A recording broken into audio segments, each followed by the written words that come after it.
keprofesian. Menurut Bokhari Alma, yang mengutip Filmer dan Mill yang dikutip Peter Jarvis, profesi merupakan suatu pekerjaan yang didasarkan atas studi intelektual dan pelatihan yang khusus. Lalu terdapat 3 peminatan di teknik informatika UHAMKA. Yang pertama ada jaringan atau network engineer, adalah orang yang bertanggung jawab untuk merencanakan, membangun, hingga mengelola jaringan untuk memastikan jaringan di perusahaan bisa bekerja dengan baik, yang mana membutuhkan jaringan yang tersambung satu sama lain ketika bekerja. Dan ketika terjadi masalah dalam jaringan, dibutuhkanlah network engineer. Tugas dan tanggung jawab dari network engineer salah satunya adalah menyelidiki adanya kesalahan dalam jaringan. Selain kerap disamakan dengan IT support, pekerjaan network engineer juga sering dianggap sama dengan network administrator. Nah, agar tidak salah mengerti, coba perhatikan uraian tugas dan tanggung jawab dari network engineer berikut.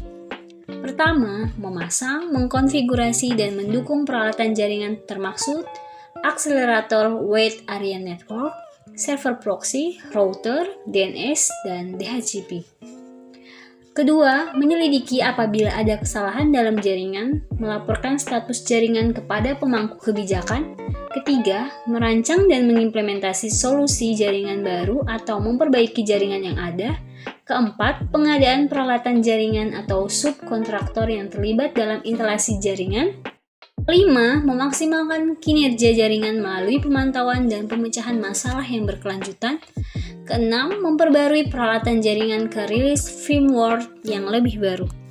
Lalu, skill apa saja sih yang dibutuhkan pada network engineer? Ada hard skill maupun soft skill.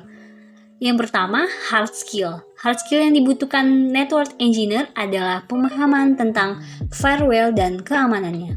Pertama, memiliki pemahaman tentang firewall dan keamanannya. Kedua, pengetahuan tentang IoT. Ketiga, memiliki pemahaman tentang bahasa pemrograman. Keempat, mengerti tentang konsep bandwidth management. Lalu soft skill. Yang pertama, perhatian terhadap detail terutama ketika menghadapi masalah jaringan yang sulit diselesaikan. Kedua, ada problem solving. Ketiga, memiliki keterampilan komunikasi yang baik. Keempat, keterampilan perencanaan dan organisasi.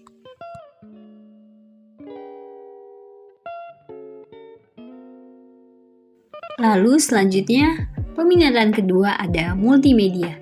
Salah satu pekerjaannya adalah VR developer. Untuk dapat mengembangkan teknologi realitas maya, diperlukanlah seorang VR developer. Profesi ini berarti adalah seorang software developer yang memiliki kemampuan untuk mengimplementasikan teknologi virtual reality ke dalam suatu aplikasi atau game. Ini berarti ia haruslah memahami terlebih dahulu mengenai pengembangan software. Pasalnya, pengembangan teknologi VR merupakan tingkat lanjut dari pengembangan software. Kemampuan yang dimiliki oleh VR developer. Pertama, pemahaman bahasa pemrograman. Seorang developer sudah pasti harus paham mengenai bahasa pemrograman. Hal ini karena mereka akan kerap menggunakan bahasa tersebut untuk melakukan pengembangan. Kedua, software design. Maksud dari software design adalah kemampuan seorang VR developer untuk membuat suatu software yang dapat digunakan dengan nyaman oleh penggunanya. Ketiga, kemampuan komunikasi dan analisis. Tak hanya bekerja dengan sesama developer saja, orang di posisi ini juga akan bekerja dengan divisi-divisi lain yang berkaitan. Ini berarti ia harus memiliki kemampuan berkomunikasi serta analytical thinking terhadap apa yang diinginkan oleh pihak lain.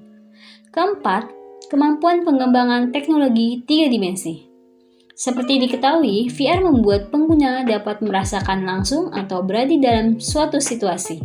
Hal ini tentu membutuhkan objek atau teknologi di 3 dimensi dalam penerapannya. Itulah mengapa mereka harus paham mengenai pengembangan objek dan teknologi 3 dimensi.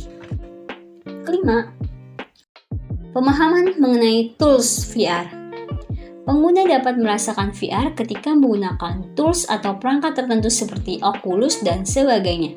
Seorang VR developer harus memahami cara kerja perangkat tersebut agar teknologi yang dikembangkan dapat berjalan dengan optimal.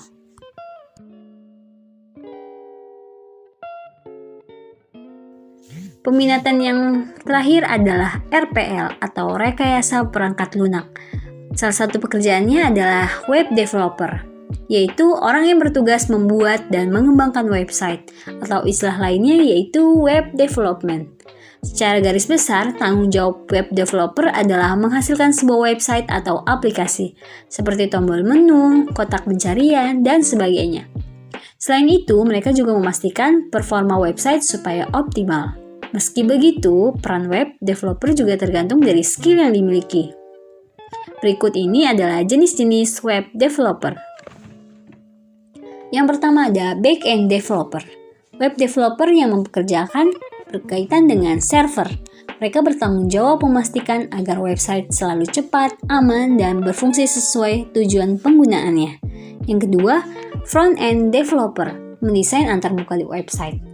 Tujuannya agar website memiliki tampilan yang baik dan memiliki fitur-fitur yang mudah digunakan oleh pengunjung. Ketiga, full stack developer. Web developer yang melakukan pekerjaan front-end dan back-end sekaligus. Full stack developer harus mampu membuat tampilan dan fitur website, dan sekaligus mengoptimalkan kecepatan dan keamanan dari sisi server. Tugas web developer. Pertama, merancang logika website. Web developer bertugas merancang logika website sesuai jenis website yang dibuat.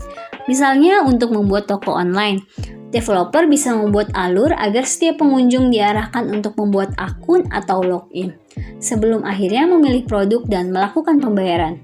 Kedua, membangun database. Selain logika website, web developer juga membangun database-nya.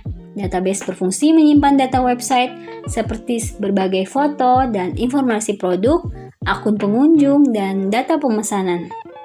Selain itu, developer juga harus mengelola database agar tidak membebani kinerja website. Ketiga, mendesain tampilan website. Lalu, skill web developer. Skill web developer. Pertama, memiliki kemampuan HTML atau CSS dan JavaScript. Yang kedua, mengetahui cara membuat desain mobile friendly. Ketiga, menguasai bahasa pemrograman tertentu. Keempat, bisa menggunakan berbagai tools web developer.